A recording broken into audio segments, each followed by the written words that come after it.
All right, so this is another Ask Her Shinoe. It's a little bit different. It does involve Tacoma. Shock, right?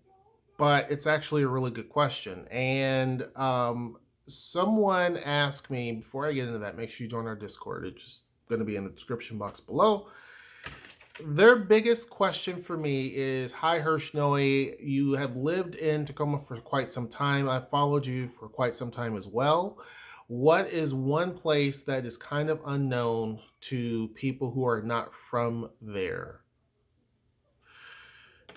Now, here's the thing. I got two answers for you. Okay, I'm going to give you two answers. Let me find this place because I can't think of it. Last time I tried to say it in a video that I did prior to this, and I couldn't even think of the name. Hold on. It's a park that. Oh wait, is it? Wait, hold on.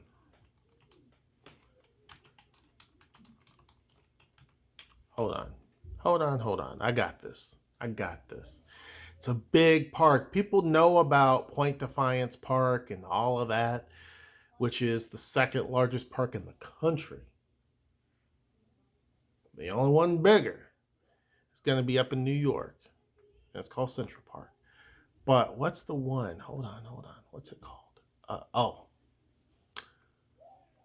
here it is right here. Is that what it is? What's that? Okay, hold on. So there is a park. It's not Chambers Bay. It's Chambers Bay is big. But Swan Creek Park is a hidden gem, if you will, in Tacoma, right in the city of Tacoma. It is a park, and if you go to it, it says it's a park with trails for walking and mountain biking, a community garden, wooded canyon, and upland forests. Now, Noelle didn't know about this place either until, I don't know, a year or so ago. But it is insane. It's literally a section. If you look at it from a map, if you go to Google Earth or whatever, all you're going to see is just a bunch of trees right there. You'll see a bunch of, houses and, the city wrapped around it, but it's just an area that's just a bunch of trees. You'll even see paved roads that just stop. Like it's the weirdest thing. But it is truly one of the coolest places in the city, right? They say that the total acreage is 373 acres, so it's pretty big. 290 of which is owned by Metro Parks Tacoma and 83 owned by Pierce County, right?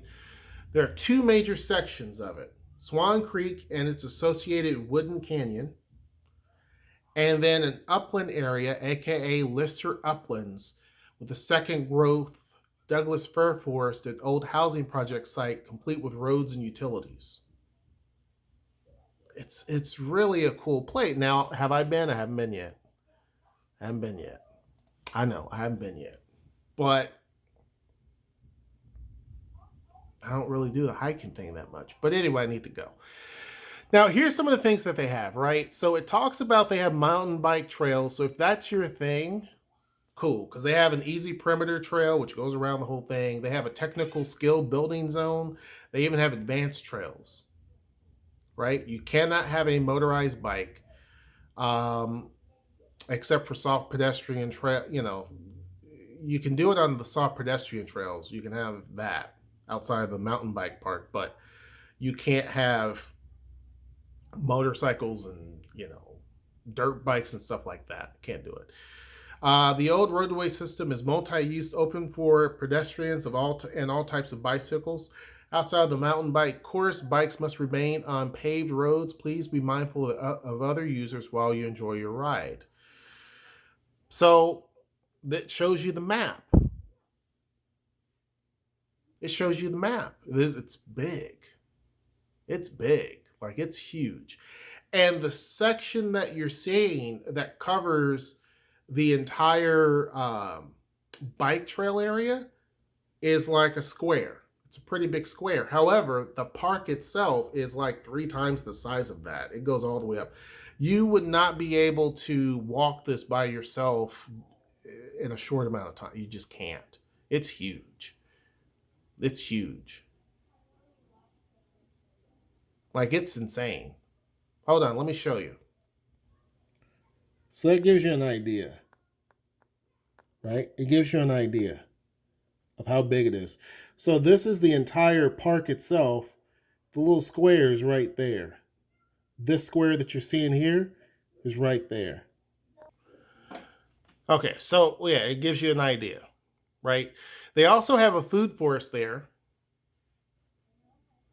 And well, this is what they're saying. They're partnering with various groups and individuals in the community to build a 1 acre food forest in Swan Creek Park. The Tacoma Food Forest and multiple community-wide eligible pathways will serve the communities in the following ways, and they tell you how that's going to be done.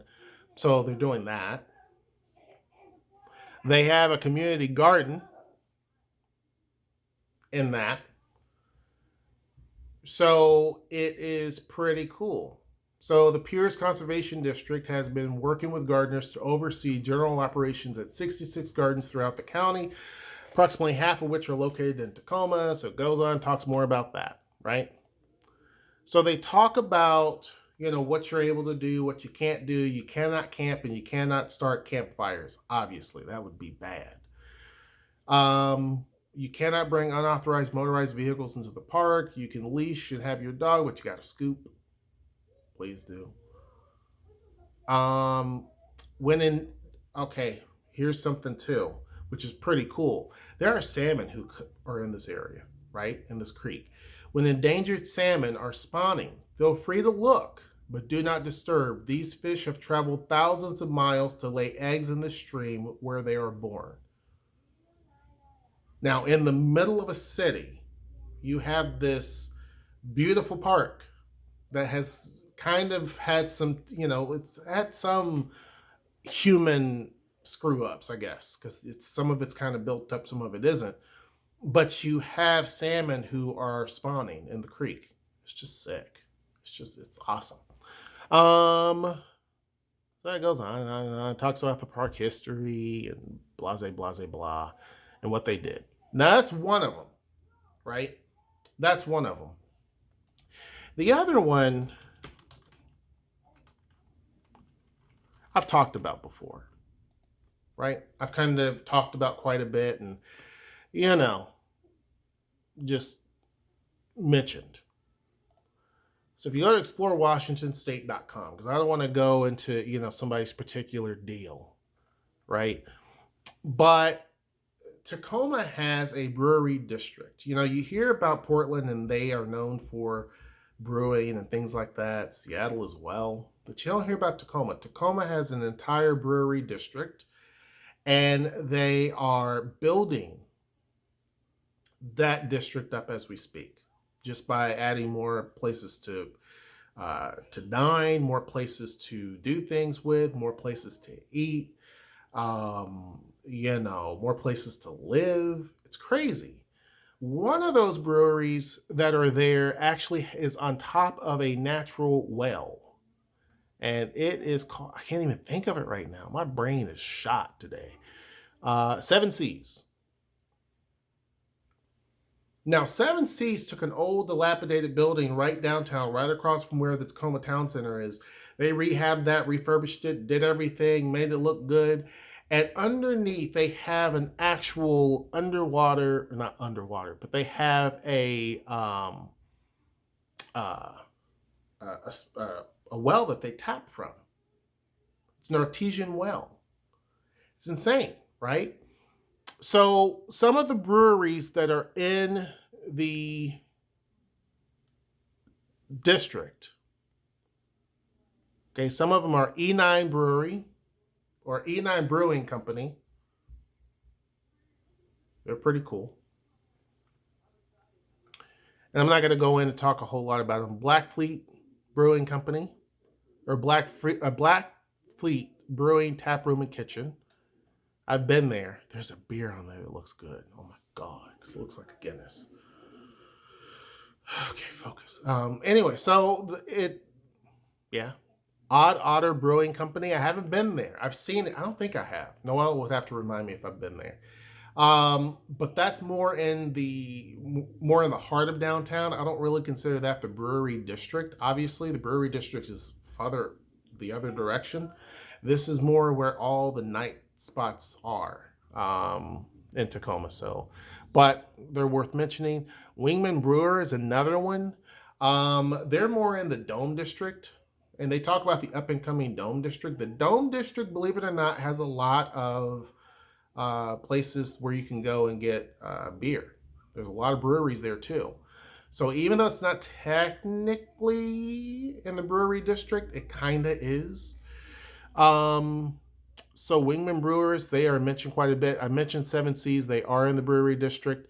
One of the other ones that have not been mentioned is Incline Cider. Now, Incline Cider is not technically beer, but they came from another city, set up shop here in the brewery blocks development, and they serve ciders. Now, they're not the only one. There's going to be a few more coming in the next little bit of time that are actually going to set up shop. We have lost some breweries here because there was oversaturation. You also have to have a good mix of things, and so people obviously want to go to. I mean, it's tough. If you're a brewery, it's tough because you're going to have a lot of beer snobs. Let me also not forget, too, one of the big ones that came from Oregon, which is McMenamins. McMenamins is not in the brewery district. Again, it's not. But McMenamins is literally a giant brewery, along with a hotel, along with several bars. It's basically a mild adult Disney, to be honest with you. The best place to go is the Tiki Bar. It's the Tiki Lounge. It's just cool. I mean, there's even the bar actually pretends like it's lightning, and you hear the thunder sounds. It's just awesome. It's just awesome. I don't have them out here anymore. I put them someplace, but I actually have some cups that Noel got me from there from McMenamins. So that is one of the places that I want to go to as soon as things start to open back up again. Is McMenamins. It's just I miss it. Noel even misses it. Um, but that's some of the places that are here that are part of the brewery district or kind of part of the brewery district. Tacoma has a big history when it comes to brewing, and it talks about that in this article. It talks about how all of these different companies came together. Now, one of them that is not mentioned is Harmon Brewery. Now, Harmon has dealt with a lot of stuff. They had a couple of different locations downtown. One of them is closed, or two of them are closed. And the final one is right there on Pack Avenue. I don't think that one's ever going to close because it's just right there in the hub of everything, and it would be silly to close it. And it was the first one, I believe. But Harmon Brewery, I can't talk. Harmon Brewery is a good starter. If you're coming to explore the brewery district and you want to do some pub crawling, I would say the best thing to do is to go to Harmon Brewery and to get started, right? Get a flight. See, what's great about it is that the brewery district basically has the Tacoma Light Rail, the Tacoma Link, which runs through it. And it goes to all these different places. So Harmon Brewery, right out the front door, is the light rail line, like literally. So drink your fill, get on that, then go to Wingman. Wingman's the other direction. It's in the Dome District, and while it doesn't necessarily stop right there, you can kind of walk through the parking garage area and get over to Wingman Brewers. Again, probably get a little bit of a flight. Don't do too much. Get a little bit of a flight. Then hop back on. Because see that walking and eating and stuff, I help you. Hop back on the light rail. Then go into back at Harmon Brewery, right? Walk up the hill and you get into the true brewery district. There you're going to face a lot of stuff. A lot of stuff. Let me actually see the name of the one that I went to that I liked a lot. And that's saying something because I like a lot of them, but this was really good. What did I go to? Hold on a second. 'Cause there's so many. There's so many. Where did I go? Okay, there's Seven Seas right there. It is. Is it listed? Hold on. Was it Blackfleet? I guess that's where I went. So go up to Seven Seas and get a flight. Seven Seas, you'll spend a lot of time there. I'm just being honest. You'll spend a lot of time. It's just the atmosphere. It's big, tall, open space. You'll spend a lot of time. Then I would go to Blackfleet. It's a little bit more closed in, not as roomy, but get you a couple of, get you a sample, not a sample, but get you a beer, right? Taste around is what I'm telling you. Taste different things, taste around to just get your palate involved in the different beers that are here. If you can, it's not right on the light rail line, but if you can, walk over to E9 Brewery, and you also have Sig Brewing right next or close to it as well. If you can. If you can't and you can't make it, try to walk back down to the brewery, Harmon Brewery, which is Harmon on Pack, as they call it. Get on that. If you're hungry and you really need some food, you have many options. But there are two places that I really and truly like. And it depends on how much money you want to spend. If you've had so much that you don't care anymore and you have enough money, go to the Koi. The Koi is where you can get sushi and different things. And people who don't even like sushi can go there, and they're going to love it. It is good. They also don't have where you can always just get raw fish. You can get other things that are raw fish. I forget what it's called. But anyway, it is good. It is probably the best sushi place I've ever been to. Ever. I went to a sushi place in Hong Kong, and this beats it. I mean, it does. Even if you go on their Instagram is all done it's like little small movies they do for their food. It's sick. If you can't really afford that and you on a budget, ain't nothing wrong with a budget. Because trust me, I've done it myself several times. You have a few different places you can go to. I mean, they have the Melting Pot downtown and all that, but that's still pricey. Indochine, that's pricey, right? You can go to Zeke's Pizza.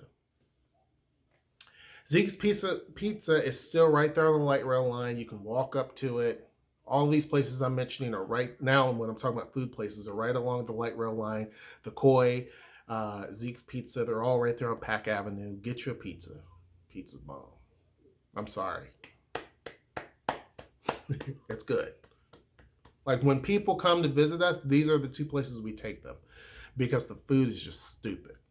So then once you do that, the place to round it out, because you can go to a lot of different places or what have you. You can go to Odd Otter or Dungeon, or I think it's called Dunnigan Brewing. You can go to those places. But what I would do is save your coin. If you still have it, save your coin. Because there's Dystopia and there's a lot of places, right? Rhinehouse, I haven't been. But Rhinehouse and Tacoma, here's the problem though.